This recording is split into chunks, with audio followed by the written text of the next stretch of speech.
The game is too perfect. The game is too perfect. So I'm going to do a review of the whole market right now of what my thoughts are. And I'm going to talk about a few projects and everything. But what do I mean by the game is too perfect? Some of these DeFi situations out there are just too enticing for people not to chase. And this is one of the reasons why I think that we're going to continue to have another leg up in the crypto market. And, again, DeFi's been a game changer, whether we're talking about being able to leverage kind of your tier one assets, your sort of reserve assets at this point, Bitcoin, Ethereum, BNB. And those have further been strengthened by various different platforms actually having those tokenized on them, whether it be Avalanche, Solana, Phantom, Harmony One.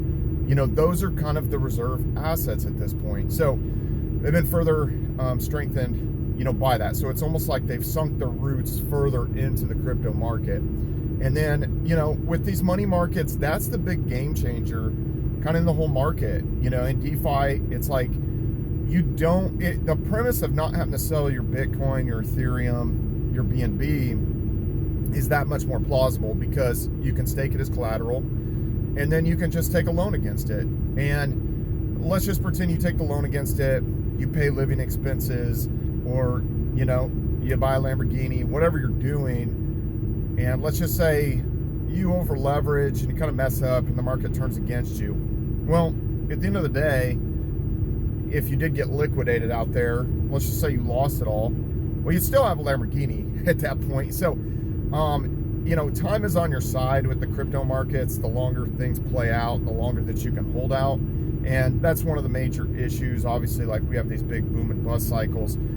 There's over exuberance, and obviously people take profits, or money moves around, and then a lot of the people actually don't have the money that they injected into it, especially like retail buyers. And let's just say they really only have 1, 2, 3, 4 months of being able to kind of hold that kind of pain, and they're not able to sort of thug it out for years and kind of get through the dips. And so obviously these dips are pretty severe, but could end up in a whole different leg, because even as a couple weeks ago, probably a week and a half, 2 weeks ago, I'm looking at these money markets, and I'm looking at BNB on Venus and Annex on the Binance Smart Chain, and you could basically earn 50 to 60% APY, staking your BNB as collateral. And you're just like, well, I mean, that's enticing. You could sit there and post your Bitcoin as collateral, your Ethereum as collateral, take a loan against it where you are actually earning 2% on a USDC loan, and then turn around and buy BNB and post it as collateral, and then be earning 50, 60% on it. Now, those situations change over time, and I've done some of those videos on the channel to kind of show that, what you can sort of do at these money markets. But on all these chains, there's essentially money markets. Like I said, all these layer ones, Solana, Phantom, Avalanche, Harmony One, they have these money markets, and that makes it extremely valuable. Another thing, obviously a talking point that's been talked about more and more, is that if we don't see this leg up, this kind of last part of December, that when it kind of turns to the new year, you've got a lot of institutional money and everything that, wants to allocate, various funds and everything, and they don't have a lot of options. Well, what are they going to do? They're going to, put their money in some kind of money market in the traditional markets, which is going to earn next to nothing, put it in bonds. Precious metals haven't done like anything, exciting. So again, how do you stay ahead of inflation? Then if it's like, well, let's allocate some of these funds to real estate, you could say a lot of real estate markets are, overplayed, or in kind of a bubble. So now, what's the downside to this? What are some of the kind of bad things I see? Well, for one, if people can't buy food and are having a hard time buying gas, like from the retail market end of things, then they're going to have a hard time buying real estate. They're going to have a hard time buying crypto, stocks, all these kind of things. So we could say that's a downside. And one of the things that's always worried me, actually, even since we had the blow off, initial first blow off that was more kind of in the spring and at the beginning of the summer, was the volumes have always stayed low, and the search volumes on Google Trends have always stayed low on a lot of this stuff. And I've tracked a lot of this, and it's like it really just have not increased. And then you're kind of like, I think a lot of people are waiting for this kind of like next kind of retail surge, and so you often have to question yourself how much of kind of even these last leg up that we had, like let's say, you know, a couple months ago up to a month ago, how much of that was actually more people kind of figuring out what you can do with DeFi and then going ahead and leveraging and kind of like deploying that capital somewhere else. It's a good question, but I think even the big players, they have lots and lots and lots of Bitcoins. We're talking institutional money in large companies, that they're figuring out more and more that actually their best option might be to take the, you know, the situation of, you know, taking loans against their Bitcoins and not necessarily selling it, or you can earn a return on your Bitcoins and you know, and then maybe they could sell off the profits or something like that, so they end up with a bigger stack. And I saw you know, Michael Saylor of MicroStrategies was suddenly kind of like talking about that they're exploring that. So more that gets out, and we've talked about this before with Block One having 164,000 Bitcoins, which, I mean, where did they get those Bitcoins? They got it from us. That was their play. They showed their hand. You know, they collected all this money in the year-long EOS ICO, you know, just to basically stock a bunch of Bitcoins for themselves. But, and I've always been worried about them selling those Bitcoins. The likelihood is that they have secured their future perpetually, and they just have to take loans against those Bitcoins, twiddle their thumbs, do whatever, have LAN parties or something at the office or remotely or whatever they're going to do, and not really get much done. But we can say that that's kind of situation with a lot of these companies that have lots of Bitcoins. I mean, essentially, you know, one of the sort of like toughest clubs to get into eventually is going to be these people that have, you know, 1 Bitcoin or 10 Bitcoins or 100 Bitcoins, or, you know, again, 10 Ethereum, 100 Ethereum, 1,000 Ethereum, you know, whatever you want to say. Obviously, money is all relative, you know, depending on where you live and what you're kind of trying to do and everything. So again, I just see opportunities all over the place, guys, like DeFi or Uncut Finance. There's the Kingdoms, you know, and it's just like you could stake your Ethereum on there and earn like 24%. So you're gaining more Ethereum. You could, you know, stake some of this stuff, you know, on money markets.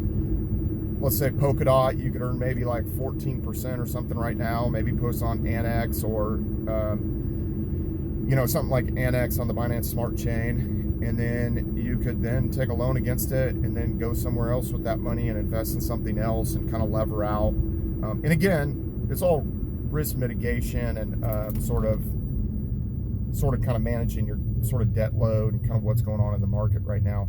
But I would say a few good indicators, you know, I think from a technical perspective that a lot of people maybe look at, you know, right now, the fear and greed index, right now we're still in this fear stage. And in a day, it's like, where are people going to put their money? At some point, big money, whether they've been exposed 5 times, 10 times, 20 times, eventually they pick up the vibe that maybe we should put some money in the crypto markets. And you see that more and more, and even kind of the boomer generation that has sort of ignored this or can't possibly wake up. And if you're in the boomer generation, I mean, I'm not making fun of you, I'm more kind of making fun of people like my parents. You know, it's like my dad, just for well, going back to 2013, he's always said, oh, they're going to outlaw that. They're going to outlaw Bitcoin. They're going to outlaw it. So again, we're here almost to 2022, you know, kind of thing. But, you know, that's just something, I just start repeating this whatever stuff, and they're not really kind of going off of, you know, necessarily kind of the reality of things necessarily. But then the whole thing became, oh, well, yeah, like once there's an ETF, and again, that whole thing has obviously went on since 2014 timeframe, where there's been all these ETFs rejected, and we have these garbage, you know, futures products and all this kind of other stuff. But You know, once there's an ETF, then that's when to get in. And it's just like, guys, this is not rocket science. You just buy Bitcoin, buy Ethereum, buy BNB, I mean, again, and I know, like, there's been times when I'm not necessarily like, super keen on like having my largest position necessarily being in Bitcoin, because that's, obviously you can gain a bigger multiple. And I've had people like jump on the channel, oh, Ryan, are you still buying shitcoins? Yeah. Whatever you want to call them or everything, Doge went up 20,000%. So do whatever calculation you want to do.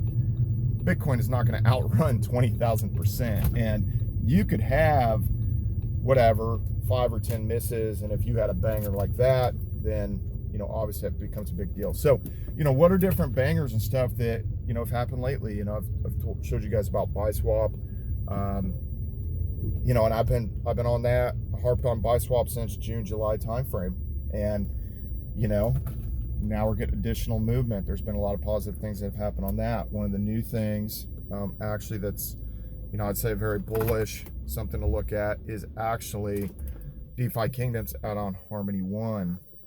So sort of as far as the game theory goes, kind of with that, and I was never into RuneScape or anything, whatever that game was. I'm not into that type of game, but I would say, there's a lot of bullish aspects to kind of what's going on with DeFi Kingdom. So, but BuySwap, just to kind of pin that down a little bit more, what's going on with that is they got money from Binance, and Binance is deploying basically $1 billion to sort of build out the Binance Smart Chain. BuySwap has now become the third biggest kind of like ecosystem on the Binance Smart Chain behind PancakeSwap and Venus. And so obviously over time it's growing. And so, I like the UI. I always like kind of what they were doing. They were kind of quick to add other stuff that's tokenized. You can even you can really build out like a whole portfolio out there, kind of going through BuySwap. They have Solana and Avalanche tokenized, Polkadot, they have Cardano, they have other stuff like, Doge, all that kind of stuff. So, obviously like Bitcoin and Ethereum tokenized on the Binance Smart Chain. And then you've got these, obviously then you could take those over to a money market, but also BuySwap has an NFT market, and they're also launching sort of this game or this metaverse that's kind of like a Squid Games knockoff and stuff. So, and they reduced the tokens per block that they were issuing, so they're choking the supply. So there were several things that made that more bullish over time. But I mean, I thugged it out since June, July, stacking BSW token. And actually, I wrote it, clear up to basically $1.48, clear down to 30 cents, and then back up to, it's went over $2 kind of at this point. So it's popped around and stuff like that. So again, and then on the auto compounding vault, it was earning basically, sometimes over 100%, but right now I think like 86%. Other opportunities I see, you can earn basically around 90% on Cake out on Cub DeFi in the Kingdoms, which is crazy. Again, I mentioned the Ethereum, 24% out there. What are some other things, where it's just, and you could, there's various other DeFi platforms and farms, various other places that, if the token is of a certain price and just how much money's in the pool and stuff like that, it really gets juicy. And again, the game is too perfect. It's too hard to pass that up. And so, especially when it's like, let's say some of these technical indicators that people use, whether it be RSI or whether it be the fear and greed index, when stuff seems like it has sort of pulled back, settled out, and those APYs are still the APRs and APYs are still that high, that's juicy. So, people chase after that, take their position, and kind of, over time people chase into it. And so once I think we kind of maybe turn the corner, and whether it's going to go this year or whether we're going to have a bunch of money allocated to crypto kind of the beginning of next year. And, of course, I'm getting sick of waiting to thug it out. And we're not really that far behind like where we were like in 2017 in some respects, because in 2017 there was a 20% pullback in Bitcoin like December 9th. And right now we're getting a little bit closer to Christmas, but we're really not that far removed. So even if we were like, a month removed, and had to thug it out for another month kind of thing, then, it is kind of what it is and stuff like that. But these things play out over a long period of time. And in some respects, that time is on your side as long as you can at least tread water. And again, on these money markets, if you sort of like manage your debt load enough, and your collateral versus your kind of debt load and whatever you're doing, whatever your mechanism is, as long as you got a net positive APY on the stuff, you're gaining even in kind of quote unquote bad times, then I don't see that you're going to really have like a huge problem unless you like over leverage, and we had just kind of a candle to hell, just straight down kind of thing, major liquidations and stuff like that, and everything just really fell out. But I mean, again, I just think there's so many people that are basically in a situation where they realize that they don't have to sell their Bitcoins if they need to get some money out of the market, that there's other mechanisms that they can take loans against that. And it just has not hit their price predictions. It has not hit kind of this upper channel. Now, that being said, the risk with that is, let's just say if people are like, oh yeah, Bitcoin is going to 100% hit, $100,000 in 2021. Then once they see that is somewhat unlikely, then they're like, well, maybe 80. And then when they're like, might be unlikely, and then they start going down. And I'll even say myself, this last leg up, my thing that I was saying was, okay, once Ethereum hits 5,000 and once Bitcoin hits 73,000, I'm going to kind of rotate to some other projects and stuff and catch that last upper channel. And then it just missed that and didn't quite get there. And it's like, oh man, and then stuff is pulled back again. And it's like, okay, I'll thug it out again, thug it out a little longer. And, this can weigh heavy on people's minds. Obviously, Chico Crypto even made a video where, he's really been kind of depressed and really kind of down about things. And, hopefully he kind of maybe is able to take his mind off his stuff and kind of get out there and, kind of like, do some other things, get his mind off the crypto markets. And I know other people are struggling with that too, where it's like a dopamine rush, when you get like a pump on something and maybe you do catch a little win, and then other stuff maybe kind of upside down on it, or you're like, man, this, the whole portfolio is not worth as much as it was a month ago. You kind of get down on yourself. But like I said, if you can tread water, time is on your side, so to speak, with this. Seemingly. Now, at some point, it probably will blow off. And then the question goes, what do you keep as your kind of core holdings if you gravitate everything back to kind of Bitcoin, Ethereum and BNB, or do you go all into stable coins, earn money on DeFi for a while, and then when those yields get weak and stuff kind of seems like it settles out, then you maybe retake these positions in these kind of like reserve assets, Bitcoin, Ethereum, BNB. Every strategy is going to be different. Everybody's situation is going to be different. But at the end of the day, I'm accumulating kind of during this valley here because it's very hard for me to see a future of that this stuff, doesn't catch additional fire, whether that's in 2 weeks, 4 weeks, 2 months, whatever it may be. I just don't see what's going to kind of totally knock it off. Now, could something bad happen?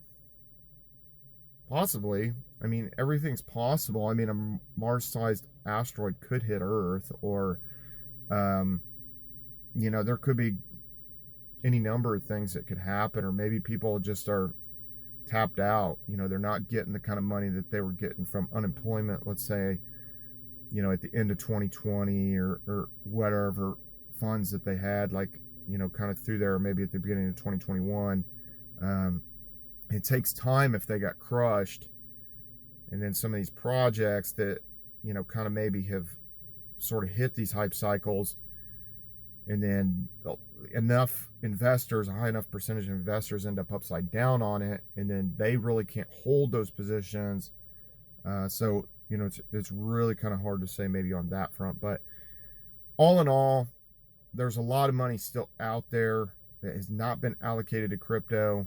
And you get a lot of these kind of older, kind of graybeard people. I mean, we got Carl Icahn type guys finally getting on and basically saying, well, yeah, this looks like it might be a hedge for inflation. Then you suddenly have this set of boomers like my parents that suddenly have ignored maybe anything I said since 2013, and then suddenly this becomes relevant when some older person gets on business news and you know, and they're in a suit or whatever.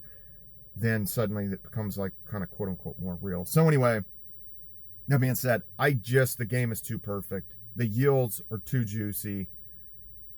It's just too enticing. This is like an economic gravity well. The snowball always gets bigger kind of thing. And I just kind of really feel like there would be this additional leg up. So anyway, guys, that's my thoughts. Leave comments below. What do you guys think? Where do you think the market's going? And what do you think kind of Bitcoin is going to end up at the end of the year? Do you think we'll retake 60K? Or do you think it's going to kind of struggle around those price points? Anyway, guys, talk to you later.